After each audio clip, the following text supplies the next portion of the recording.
Good morning, learners. Welcome to the BA First Year class of English again. This is the official YouTube channel of Government College Sirohi, Department of English, and I'm your teacher Renuka Verma. So, in today's class, we're gonna talk about the second half of the poem, The Tiger. So, in the previous class, we had a discussion about the structure, the place, the far off place where the body, the fearsome structure of this tiger was made, and we also talked about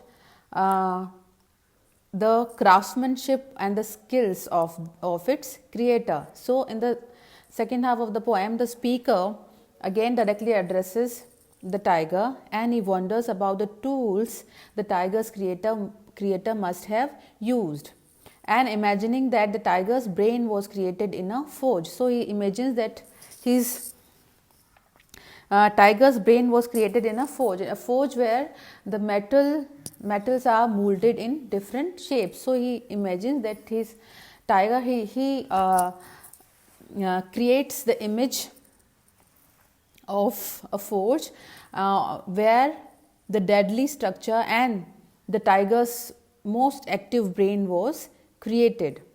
And again he asks and wonders that what terrifying being would be so daring as to create the tiger. So, again he is repeating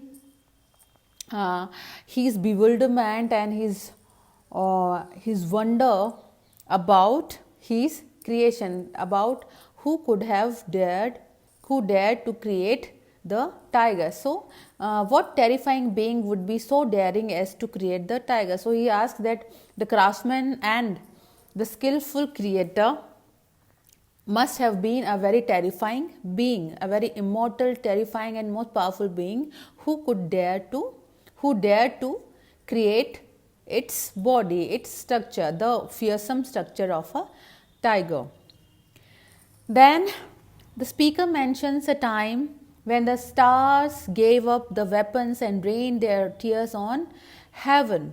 So, when that deadly structure came into life, came into being, and its heart started beating, what happened?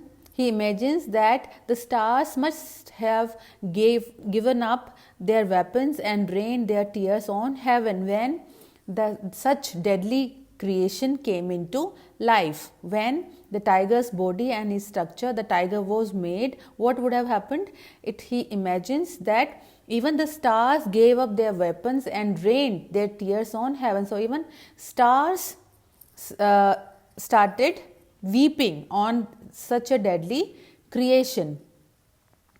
At this time, wonders the speaker, did the creator look at the tiger and smile at his accomplishment? So, again, in a very bewildered state, the speaker asks that if the creator look at the tiger and smile at his accomplishment. So, what happens when someone creates something wonderful? What happens? The creator, the craftsman is very satisfied and he is very happy after creating such a structure. But after creating such a deadly and fearsome and powerful structure of the powerful body and the powerful presence of the tiger, so he asks that if it is possible for the creator to smile at his accomplishment, at his completion of such a deadly task. So, he just imagines and he just wonders that even the creator might have been scared after creating such a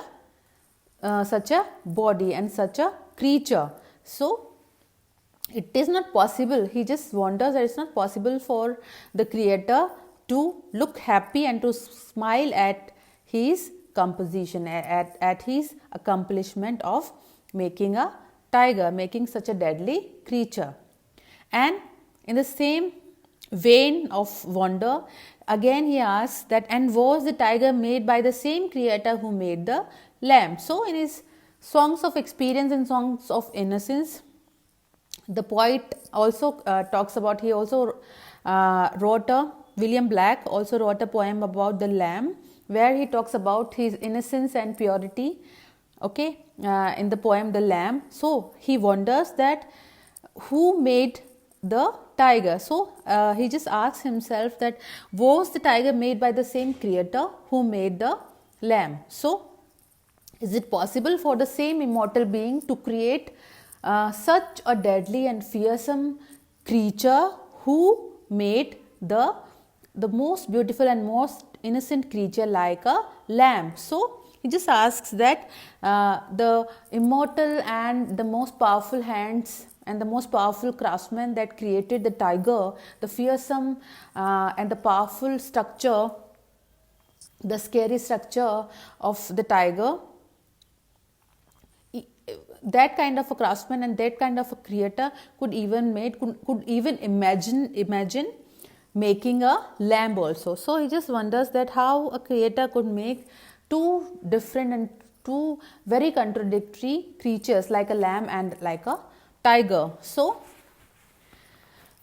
in the same state of wonder and amazement and bewilderment, the speaker is wondering about the creation of the tiger and as well as the creator who made the lamb. So he just complimenting the creator that how that immortal being, how that maker could make two different, two contrast structures like a lamb and like that of a tiger. And in the last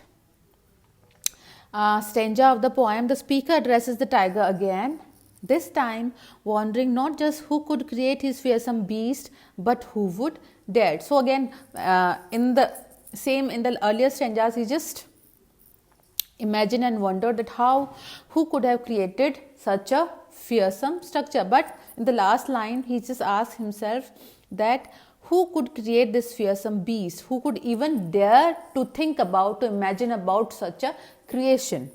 So, William Black is very scared and bewildered at when he imagines the dark and the flashes of the bright flashes of the tiger's eyes in the dark of the night, and he imagines about his creator, the place where he was created, and the imagination of the craftsman and the survival of the craftsman, of the creator after creating the tiger. And in the end, he also wonders, he is amazed when he thinks about the creator of the tiger and of the lamb. So how could the creator, the maker, can make two such different creatures like the innocent, the pure, the simple, the beautiful creature like a lamb, and that the fearsome on the other hand, a very deadly, very fatal and very powerful structure, the powerful creature like a tiger. So please go through the poem again. Enough for today. Thank you.